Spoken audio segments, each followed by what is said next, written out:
আসসালামু আলাইকুম। Online class 2022 আবার তোমাদেরকে স্বাগতম জানিয়ে শুরু করছি।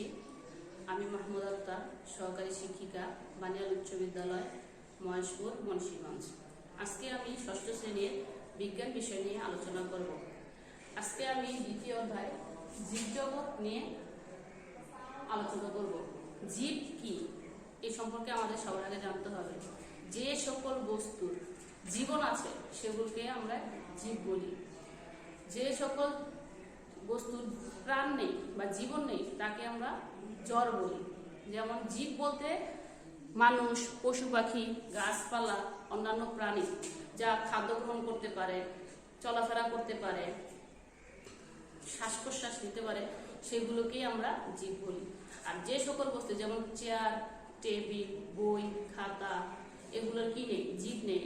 এগুলো চলাফেরা করতে পারে না, খাদ্য গ্রহণ করতে পারে না, এগুলোকে আমরা জড় পদার্থ বা জড় বলি। এখন জীবের প্রধান যে বৈশিষ্ট্যগুলো সেগুলো দেখো আমি এখানে লিখে দিয়েছি। তোমরা আমার সাথে সাথে সবাই অনুশীলন করো বা একটু পড়ালেখা করো। জীবের প্রধান বৈশিষ্ট্যের মধ্যে মোট বৈশিষ্ট্য হচ্ছে 8টি। প্রথমটা হচ্ছে চলন। একটু আগে বলেছি যে যে সকল বস্তু চলাফেরা করতে পারে সেগুলোকে আমরা কি বলি? জীব বলি। তারপরে হচ্ছে দ্বিতীয় পয়েন্টটা দেখো, খাদ্য গ্রহণ। যে সকল জীব খাদ্য গ্রহণ করতে পারে, মানুষ খাদ্য গ্রহণ করে, জীব, গাছপালা কি করে? কার্বন ডাই অক্সাইড গ্রহণ করে, অক্সিজেন ত্যাগ করে, সেগুলো কি করে? আবার সালোক সংশ্লেষণ প্রক্রিয়ায় খাদ্য গ্রহণ করে। তারপর হচ্ছে প্রজনন। যেমন গাছের থেকে গাছের চারা উৎপাদন হয়। মানুষ বা অন্যান্য প্রাণী, গরু আছে, হাঁস আছে, মুরগি আছে, এগুলো কি হয়? এগুলো বাচ্চা জন্ম দেয়। এই জন্য এটা প্রথম 3 নম্বর বৈশিষ্ট্য হচ্ছে প্রজনন। রেচন কি?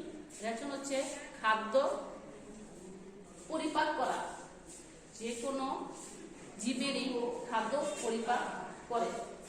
অনুভূতি, যেমন আমার গায়ে একটা ছুটালে আমি যদি ব্যথা অনুভূতি হয়, সেটা হচ্ছে আমার ব্যথা অনুভব করছি, এটা আমার একটা অনুভূতি। কিন্তু পাথর বা ইট, বালু বা এই টেবিলটাকে আমি ব্যথা দিলাম, কিন্তু এটা অনুভূতি নেই, তার মানে এটা কি? জড় পদার্থ। বলছে শ্বাস প্রশ্বাস। শ্বাস প্রশ্বাস মানে কি? যেমন নিঃশ্বাস নেওয়া, আমরা যদি মানুষের ক্ষেত্রে শ্বাস নেওয়া, যেমন আমি অক্সিজেন গ্রহণ করতেছি, কার্বন ডাই অক্সাইড ত্যাগ করতেছি, শ্বাস প্রশ্বাস। অন্যান্য প্রাণী কি করে? শ্বাস প্রশ্বাস গ্রহণ করেন। যেমন জীবের যে পাখি আছে, তারপর গরু আছে, অন্যান্য প্রাণী আছে, সেগুলো কি করতে পারে? নিঃশ্বাস নেয়। তাহলে এগুলা শ্বাস প্রশ্বাসের অন্তর্ভুক্ত। বৃদ্ধি, মানে একটা ছোট চারা গাছ আমি বাড়িতে লাগিয়েছি, এখন এটা আস্তে আস্তে বড় হয়েছে, তারপর ফল দিতেছে, এটা হচ্ছে বৃদ্ধি পাওয়া। আরেকটা হচ্ছে অভিযোজন। সর্বশেষ পয়েন্ট হচ্ছে অভিযোজন। অভিযোজন মানে পরিবেশের সাথে মিল রেখে চলা বা সামঞ্জস্যতা বোঝায়। পরিবেশের সাথে খাপ খাওয়ানো। সে কোন পরিবেশে গড়ে উঠছে, সেটা মানুষ হতে পারে, গাছপালা হতে পারে, অন্যান্য প্রাণী হতে পারে, যে কোনো, যার কারণে এইগুলো হচ্ছে জীবের প্রধান বৈশিষ্ট্য। এবার আমরা আলোচনা করব জীবজগতের শ্রেণীকরণ। জীবজগৎকে মোট 5টি ভাগে ভাগ করা যায়। দেখো তোমাদের বইয়ের এই যে 13 পৃষ্ঠায় বের করো আমার সাথে সাথে। দেখো এইখানে জীবজগতের শ্রেণী সম্পর্কে কিছু তথ্য দেওয়া আছে। জীববিজ্ঞানীগণ বিভিন্ন সময় জীবকে শ্রেণীকরণের চেষ্টা করেছেন। সর্বাধুনিক পদ্ধতিতে আবিষ্কার করেন 1978 সালে বিজ্ঞানী মার্কিউলিস ও হুইটেকার। আধুনিক শ্রেণী পদ্ধতিতে জীবজগৎকে মোট 5টি ভাগে ভাগ করা হয়েছে। দেখো আধুনিক শ্রেণীকরণ পদ্ধতিতে জীবজগৎকে মোট 5টি রাজ্যে ভাগ করা হয়েছে। পরীক্ষায় তোমাদের অবজেক্টিভে আসবে যে আধুনিক শ্রেণীকরণ পদ্ধতিতে জীবজগৎকে মোট 5টি রাজ্যে ভাগ করা হয়েছে। এই 5টি রাজ্য কি কি? এক হচ্ছে মনেরা। এক হচ্ছে কি? মনেরা। দ্বিতীয় হচ্ছে প্রোটিস্টা। 3 নম্বর হচ্ছে ফাঙ্গাই। 4 নম্বর হচ্ছে প্লান্টি। 5 নম্বর হচ্ছে অ্যানিমেলিয়া। এখন এই জীবজগতের যে রাজ্যগুলো আছে, এই রাজ্যগুলোকে সম্পর্কে আমরা এখন জানবো। এটা হচ্ছে রাজ্য। এখন এটাকে রাজ্য বলার কারণ কি সেটা আমরা একটু পরে জানবো। প্রথম হচ্ছে মনেরা। এ রাজ্যের অধীনে বিন্যস্ত জীবের বৈশিষ্ট্যগুলো হলো জীবটি এককোষী এবং এর কোষে সুগঠিত নিউক্লিয়াস থাকে না। এর খুবই ক্ষুদ্র, এত পরিমাণ ক্ষুদ্র যে এগুলোকে অণুবীক্ষণ যন্ত্র ছাড়া এদের দেখা যায় না, যেমন রাইজোবিয়াম। তারপর হচ্ছে 2 নাম্বার প্রোটিস্টা। এর অধীনে ওই সকল জীবকে বিন্যস্ত করা হয় যাদের কোষ সুগঠিত নিউক্লিয়াস যুক্ত। এরা এককোষী, একক বা দলবদ্ধভাবে থাকতে পারে। উদাহরণ হচ্ছে ইউগ্লেনা, অ্যামিবা ইত্যাদি। রাজ্য 3 হচ্ছে ফাঙ্গাই। ফাঙ্গাই কি? এদের দেহে সুগঠিত নিউক্লিয়াস থাকে। এরা সাধারণত এককোষী বা বহুকোষী হয়। এদের দেহে ক্লোরোফিল থাকে না। এরা পরভোজী, যেমন ইস্ট, পেনিসিলিয়াম, মাশরুম ইত্যাদি। রাজ্য 4 হচ্ছে প্লান্টি। প্লান্টি হচ্ছে উদ্ভিদ জগৎ। প্লান্টি হচ্ছে উদ্ভিদ জগৎ। এরা সাধারণত নিজেদের খাদ্য নিজেরাই তৈরি করতে পারে, তাই এরা স্বভোজী। এরা এক বা বহুকোষী হতে পারে। কোষপ্রাচীর সেলুলোজ দ্বারা নির্মিত। এদের কোষ সুগঠিত নিউক্লিয়াস যুক্ত। উদ্ভিদে সবুজ কণিকা বা ক্লোরোফিল থাকে, তাই এগুলোকে খাদ্য প্রস্তুত করতে সাহায্য করে, যেমন ফার্ন, আম, জাম, কাঁঠাল ইত্যাদি। এখন তোমাদের মনে প্রশ্ন আসতে পারে যে ক্লোরোফিল কি? ক্লোরোফিল হচ্ছে এক ধরনের পদার্থ যার কারণে গাছের পাতা বা অন্যান্য যে উদ্ভিদের পাতা সবুজ দেখায়। আর যদি ক্লোরোফিল না থাকে তাহলে গাছের পাতা সবুজ দেখে না। যেমন আমি মাশরুমের কথা একটু আগে বলেছি, মাশরুমের গায়ের রং মানে গাছটার কিন্তু সবুজ নয়, ওটা হচ্ছে সাদা, ঠিক আছে, ব্যাঙের ছাতার মতো দেখতে।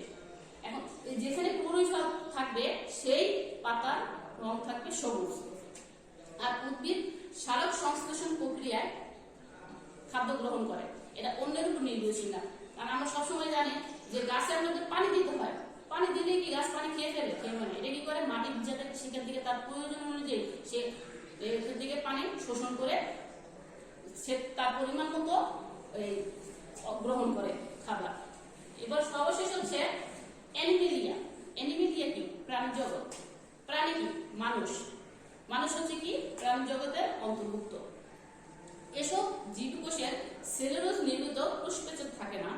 সাধারণত এই কোষগুলোতে প্লাস্টিডও থাকে না, তাই খাদ্যের জন্য এরা উদ্ভিদের উপর প্রত্যক্ষ বা পরোক্ষভাবে নির্ভরশীল। যেমন আমরা গাছের ফল খাই, বিভিন্ন ধরনের ফল, আম, জাম, কাঁঠাল, অন্যান্য যে ফলগুলো যেগুলো মানুষের খাবার উপযোগী। এখন আমরা গাছের উপর নির্ভরশীল, উদ্ভিদের উপর নির্ভরশীল, কিন্তু উদ্ভিদ কি না মানুষের উপরে নির্ভরশীল নয়। এর উদাহরণ হচ্ছে মাছ আছে, পাখি আছে, গরু, মানুষ, অন্যান্য তুমি যাই মনে করো যেগুলো আমরা কি করি, যেমন উদ্ভিদ আমরা খেয়ে থাকি, গরু কি করে? ঘাস খায়, তাহলে ও অবশ্যই গরু কি করে? উদ্ভিদের উপর নির্ভরশীল। এখন আমরা উদ্ভিদের শ্রেণী যে ভাগটা আছে শ্রেণীবিন্যাস সে সম্পর্কে আমরা আলোচনা করব।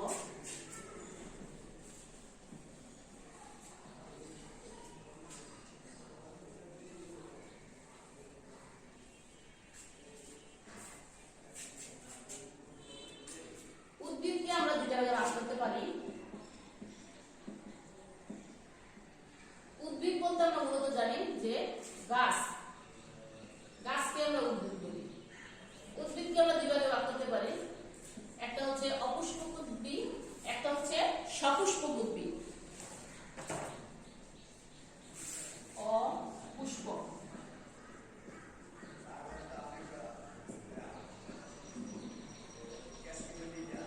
একটা হচ্ছে সপুষ্পক উদ্ভিদ।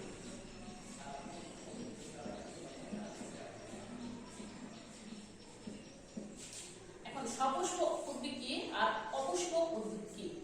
পুষ্প মানে আমরা জানি ফুল।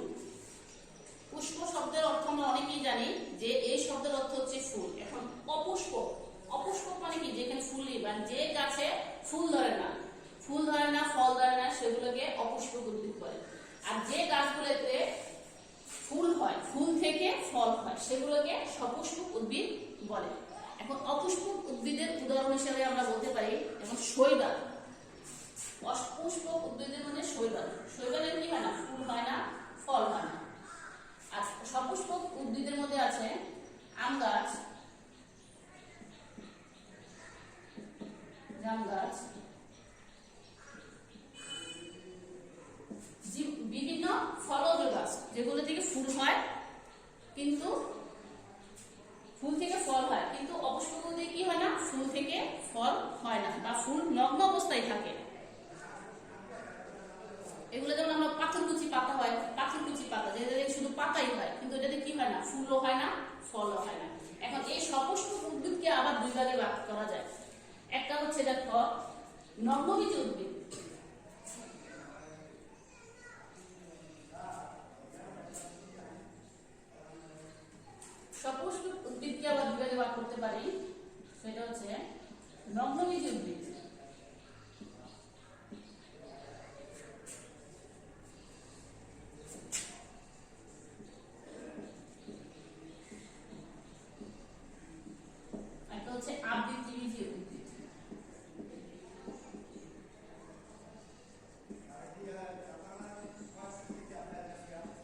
সেটাকে সপুষ্পক উদ্ভিদ বলে।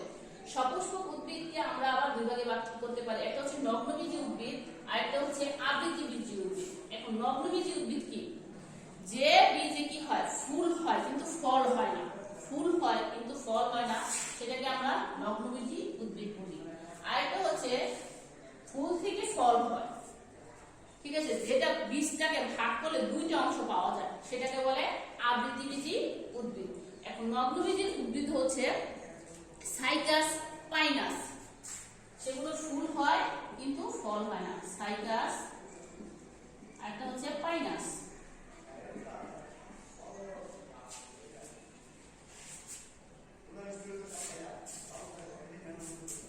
আর আবৃতের মধ্যে হচ্ছে আম, জাম, কাঁঠাল ইত্যাদি।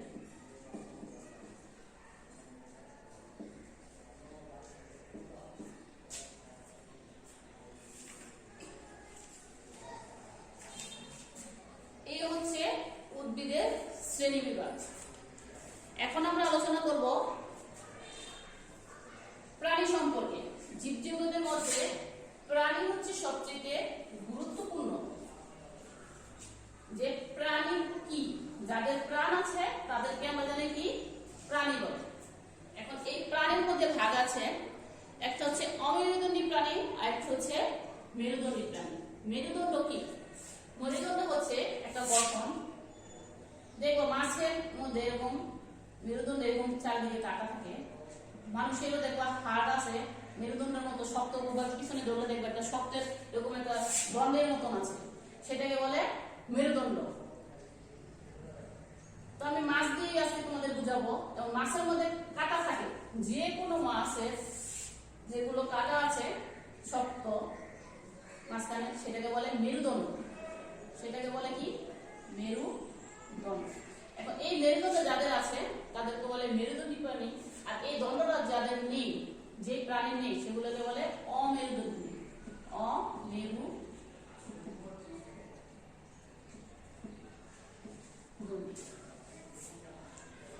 মেরুদণ্ডী প্রাণী আর হচ্ছে অমেরুদণ্ডী প্রাণী।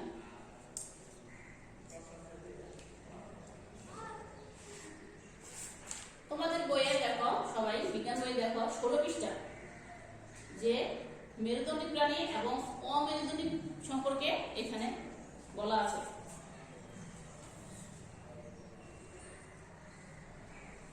মেরুদণ্ডের উপর ভিত্তি করে প্রাণী জগৎকে দুই ভাগে ভাগ করা যায়, একটা হচ্ছে মেরুদণ্ডী আর একটা হচ্ছে অমেরুদণ্ডী। একটা হচ্ছে মেরুদণ্ডী আর একটা হচ্ছে অমেরুদণ্ডী। মেরুদণ্ডের মধ্যে কি কি আছে, যেমন মশা, মাছি, প্রজাপতি, চিংড়ি, কাঁকড়া, কেঁচো, এগুলো হচ্ছে অমেরুদণ্ডী প্রাণী। আর মেরুদণ্ডের মধ্যে আছে মাছ, ব্যাঙ, পাখি, টিকটিকি, গরু, ছাগল, মানুষ, এগুলো কি আছে মেরুদণ্ড আছে, যার কারণে এগুলো সোজা থাকে। আর যেগুলোর মধ্যে মানে মেরুদণ্ড নেই, এগুলোকে বলে অমেরুদণ্ডী প্রাণী, যেমন সাপ, কেঁচো, এগুলো হচ্ছে অমেরুদণ্ডী প্রাণী, এগুলোর মধ্যে কোনো মেরুদণ্ড নেই।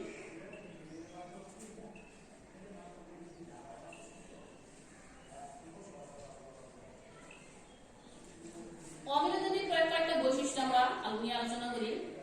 অমেরুদণ্ডী প্রাণীর মেরুদণ্ড নেই, এদের দেহের ভিতর কঙ্কাল থাকে না, এটাকে কঙ্কাল বলা হয়। এটাকে কি বলা হবে? কঙ্কাল, মানে হাড়, কঙ্কাল এটাতে থাকে না। চোর সরল প্রকৃতির বা একটি চোখের মধ্যে অনেক চোখগুলো চোখ থাকে, যা পুঞ্জাক্ষী। যেমন মাছির মাথা ভরা চোখ থাকে, তাহলে মাছির একটা চোখের সাথে আরেকটা চোখ থাকে, তাহলে এটাও হচ্ছে কি অমেরুদণ্ডী প্রাণী। এদের লেজ নেই, এদের কি থাকে না, লেজ থাকে না। অমেরুদণ্ডী প্রাণী নানা ধরনের হয়। অনেক অমেরুদণ্ডী প্রাণী আকারে খুবই ছোট, যে এদের খালি চোখে দেখা যায় না। এমিবা এমন একটি প্রাণী, তারপর হচ্ছে যার কি নেই, মেরুদণ্ড নেই। কেঁচো, জোঁক একদলভুক্ত অমেরুদণ্ডী প্রাণী, এদের দেহে অনেকগুলো খণ্ড বিভক্ত থাকে। শামুক ও ঝিনুক আরেক দলভুক্ত প্রাণী, এদের দেহে খণ্ডে খণ্ডে বিভক্ত নেয় এবং দেহের সাধারণত শক্ত খোলসে আবৃত থাকে। মাংস পা থাকে, প্রজাপতি, মশা, মাছি, তেলাপোকা, উইপোকা, মৌমাছি ইত্যাদি পতঙ্গ দলভুক্ত প্রাণী। পৃথিবীতে পতঙ্গ শ্রেণীভুক্ত প্রাণীদের সবচেয়ে সংখ্যা বেশি। এদের দেহের 3টি অংশে বিভক্ত। যেগুলো পতঙ্গ শ্রেণীভুক্ত আমরা লিখি পতঙ্গ শ্রেণীভুক্ত প্রাণী।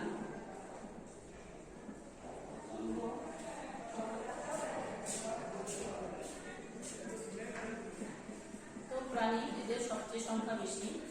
এদের মধ্যে রয়েছে 3টি ভাগ। একটা হচ্ছে মস্তক, একটা হচ্ছে বক্ষ, আরেকটা হচ্ছে উদর। এদের সন্ধিযুক্ত পা ও পুঞ্জাকি থাকে। অনেক পতঙ্গ আমাদের উপকারে করে। এদের উপকারী পতঙ্গ বলে, যেমন মৌমাছি, রেশম পোকা ইত্যাদি। মশা ও মাছি নানা রকম রোগ ছড়ায়। অনেক পতঙ্গ আবার আমাদের ঘরবাড়ি, আসবাবপত্র ও ফসলের ক্ষতি সাধন করে, যেমন উইপোকা, লেদা পোকা, পাখরি পোকা ইত্যাদি। এমন কতগুলো সামুদ্রিক প্রাণী আছে যাদের ত্বকে কাটার মতো অংশ থাকে। তারা মাছ ও সামুদ্রিক শ্মশান এই দলভুক্ত প্রাণী। জেলি মাছ, প্রবাল কীট আরেক দলভুক্ত অমেরুদণ্ডী প্রাণী। এদের ভিতর একটা ফাঁক বা গহ্বর বা সিলিন্ডারন থাকে। এদের দেহে একটি মাত্র ছিদ্র থাকে। এই ছিদ্রপথে এরা খাদ্য গ্রহণ করে আবার বর্জ্য পদার্থ বের করে দেয়। অমেরুদণ্ডী প্রাণীর যেমন কিছু বৈশিষ্ট্য আছে, তেমনি মেরুদণ্ডী প্রাণীরও কতগুলো বৈশিষ্ট্য রয়েছে। মেরুদণ্ডী প্রাণীর কয়েকটি বৈশিষ্ট্য হলো, এদের ভিতর কঙ্কাল থাকে, পাখনা বা 2 জোড়া পা থাকে, চোখ সরল প্রকৃতির। মানুষ ছাড়া সকল মেরুদণ্ডী প্রাণীর লেজ থাকে। এরা ফুলকা বা ফুসফুসের সাহায্যে শ্বাসকার্য চালায়। মেরুদণ্ডী প্রাণীদের বৈচিত্র্যের ভিত্তিতে বেশ কয়েকটি শ্রেণীতে ভাগ করা যায়। সকল মাছ, মৎস্য শ্রেণীভুক্ত প্রাণী। এরা পানিতে বাস করে। বেশিরভাগ মাছের গায়ে আইস থাকে, যেমন ইলিশ, রুই, কই ইত্যাদি। মাছ ফুলকার সাহায্যে শ্বাসকার্য চালায়। এদের পাখনা আছে এবং পাখনার সাহায্যে এরা সাঁতার কাটে। ব্যাঙ হচ্ছে উভচর প্রাণী। সে পানিতেও বাস করে এবং পানি ছাড়াও মাটিতে বসবাস করতে পারে। এদের জীবনের কিছু সময় ডাঙায় ও কিছু সময় পানিতে বাস করে। এদের ত্বকে লোম, আইস বা পালক কিছুই থাকে না। 2 জোড়া পা থাকে, পায়ের আঙ্গুলের কোনো নখ থাকে না। ব্যাঙাচি অবস্থায় এরা ফুলকা ও পরিণত অবস্থায় ফুসফুসের সাহায্যে শ্বাসকার্য চালায়। টিকটিকি, কুমির, গিরগিটি, সাপ ইত্যাদি সরীসৃপ শ্রেণীভুক্ত প্রাণী। এরা বুকের উপর ভর দিয়ে চলে। আঙ্গুলে নখ থাকে, ডিম পারে, ডিম ফুটে বাচ্চা হয়, ফুসফুসের সাহায্যে শ্বাসকার্য চালায়। হাঁস, মুরগি, কবুতর, দোয়েল ইত্যাদি পাখি পক্ষী শ্রেণীভুক্ত প্রাণী। এদের দেহ পালক দিয়ে আবৃত থাকে। পালক পাখি চেনার একটা প্রধান বৈশিষ্ট্য। পাখি ছাড়া আর কোনো প্রাণীর পালক নেই।